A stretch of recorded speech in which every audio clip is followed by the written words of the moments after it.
Sunog ni Ulbo sa sitio San Vicente, Barangay Lahog, Cebu City, alas 7 kagabi. Moabot sa 40 ka mga panimay ang naugdaw ug napo ang partially burned. Ang detalye sa live report ni Fem Marie Dumabo. Fem?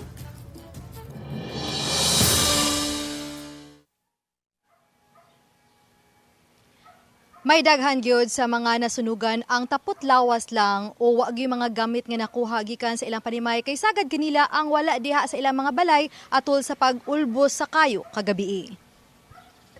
Tapot lawas ang tawo ni sila. Usa sa emosyonal gabi kining inahan nga si Beth ug iyang anak kinsa graduating sa senior high school. Wala na nabuhat kundi sa pagtan-aw nga naugdaw ng ilang balay. Nang yawat si Beth nga mukita pa pinaagi sa pagpanglimpyo sa Lahog Elementary School. Diyang ni Ulbo ang kayo. Nakuha ma'am, maskit piso ma'am.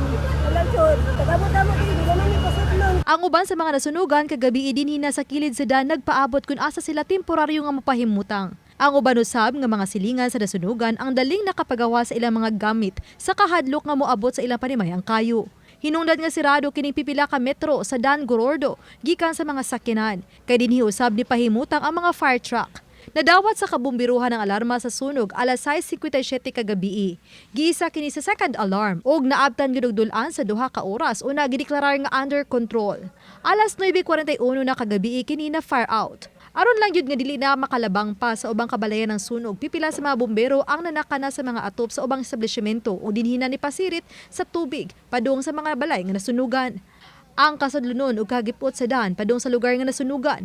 Din kinahalan pang isumpay-sumpay ang mga fire hose aron lang maabot ang lugar nga nasunugan usa sa mga hagit sa mga bumbero. Kasagaran yun ni ana made of light materials ang maong lugar. May gani no kay naay na uwang sapa ugwa makaigo sa usa pa ka sitio ang Santa Catalina no. Ang tagtungod nga nawadhan. Wala raman noon, wala raman sad kay wala man na wa may nakasud og sayon-sayon po dito.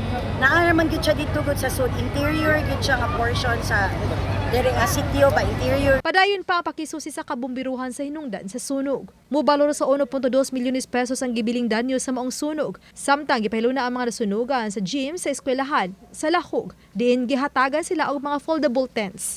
Giabaga na usab sa city government ang 5 ka adlaw nga pagpakaon kanila. Hatagan usab sila og mga financial assistance apil na ang mga housing materials. Makadawat sa na sila rice and goods. Pero wala pa na mo siya gihatag for now after naguro ni sa validation. Then sa atong housing materials sir kay katora ng mga structure owner.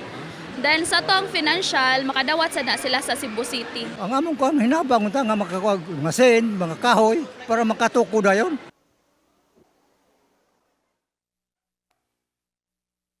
May moabot sa 280 ka mga individual o 70 ka mga pamilyahan ang napektuhan sa maong sunog. May Daghang salamat, Fem Marie Dumabo.